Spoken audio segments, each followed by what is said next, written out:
I don't know how to say I love you all, though. Amo... Todos. Eu amo vocês.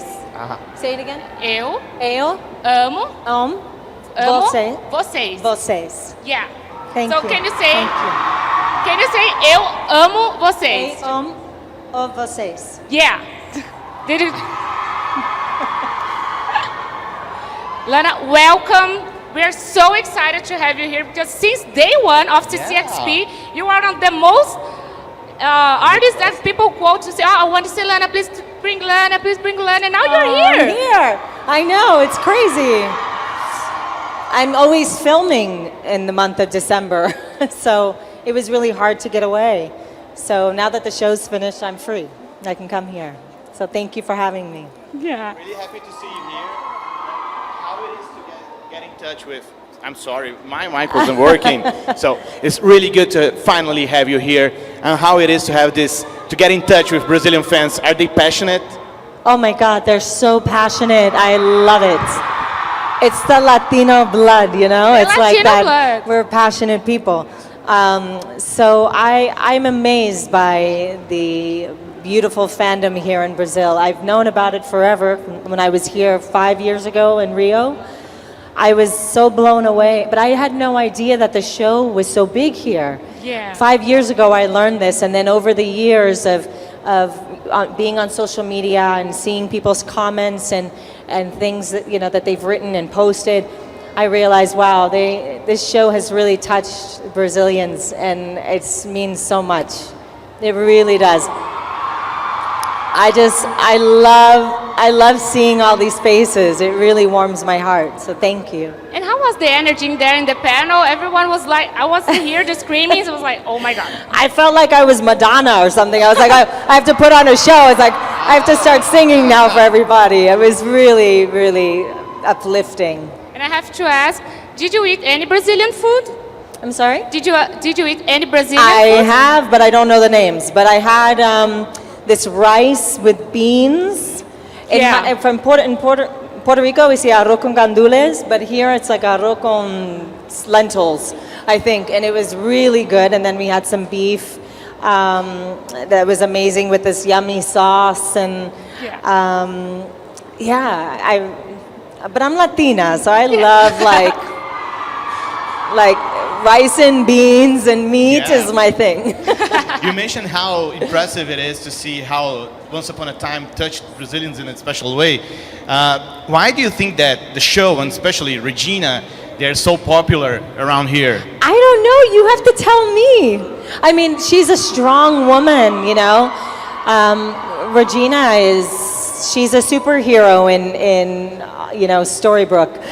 So, but I'd love to know. I feel like only you guys can answer that. Yeah. And talking about the beginning, Once Upon a Time is really big, but how you got the part to be Regina? I'm sorry? And how do you got the part to be Regina? How many other parts to play Regina? Yeah. I mean, I was able to play so many versions of her, which was really great for my artistry, because I got to, play just different sides, different colors, and she was kind of like a trickster, She liked to put on disguises and pretend to be somebody else. So the young, the little girl actor who always wanted to play different parts and try different characters, I finally, as an adult, got to do that with this character. And in my career, but especially with her, I was able to play, I think, 12 different versions. Wow. And do you have a favorite version of Regina? I would say the Evil Queen is my favorite version of Regina. I mean, she's just so amazing, deliciously evil, and then she grew so much too, and Regina was fun too, but the Evil Queen was special. And how it was to say goodbye to Regina? Oh, it was heartbreaking. Literally, like, my heart came out of my chest and crushed it when the show was over. It was like, what?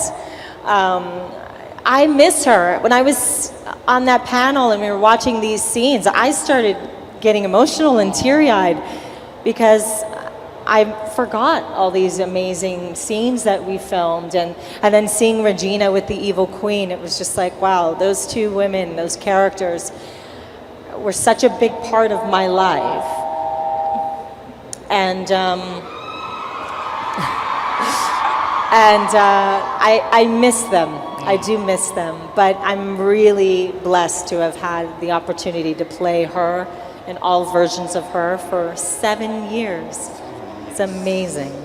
So it's been 7 years that you did the show. So do you have any fun stories from the backstage? Anything that the fans doesn't know, but if you keep in your heart?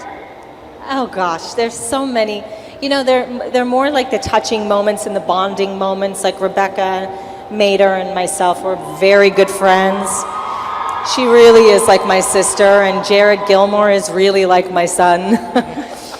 But we've all been really close, and you know, Rebecca and I always have like little pranks that we would pull on one another. We would always, you know, have our cups of tea and do silly things, and Jared and I had our rituals, you know, with incense and just having heart-to-heart conversations, and Colin and Josh were just, you know, the guys that were always joking around. And Sean McGuire is one of the funniest human beings I've ever met in my life. I just love him so much. He's just such a great guy. And he's also one of my dear friends. So a lot of us have remained quite close. And with these conventions, you know, we've done some Once Upon a Time tours, and which we were here in Rio, and it really even brings us closer because we're traveling together, and then, you know, we're seeing each other outside of that work environment in a different work environment, and then seeing how we are impacting the world, and so it's really brought. We really are Once Upon a Time family. I wanted to ask you about specifically the Evil Queen, because I don't know, there's always something special about the villains. And she was a villain at the beginning, and then she got some kind of redemption, but she still got all that baggage. How it was to create the Evil Queen and then make her good, but still being a little bit evil. Yes, that was quite a challenge. Yeah. You know, there was many years of being able to play the Evil Queen as just evil. Evil with, you know, layers of pain and fear and anger and revenge. But I feel like we really only saw the Evil Queen evolving into a hero towards the end. So at that point, it was a little bit easier for me to make that transition because I did it with Regina. So Regina, in season 2, started to make that shift and become, you know, somewhat of a hero. She was trying to be as good as she can, but it was really to save her relationship with her son. And then because Henry was so important to her, then she also realized how important family is. And that's what really started to change Regina. That's really touching. Yeah. And the fans, can you try to say Evil Queen in Portuguese? No. Yeah, do you know how to say it? No. It's Rainha Rainha Ma. Ma. Yeah. Rainha Ma. Rainha Ma. So thank you so much, Lana, for being here. We're so excited. I think they all are here to see you. I know. Thank you so much. Obrigada. I've had such a wonderful time here, and you all are so beautiful. Thank you for having me. So thank you. Thank you so much. Thank you. E a gente volta então daqui a pouquinho aqui para a live.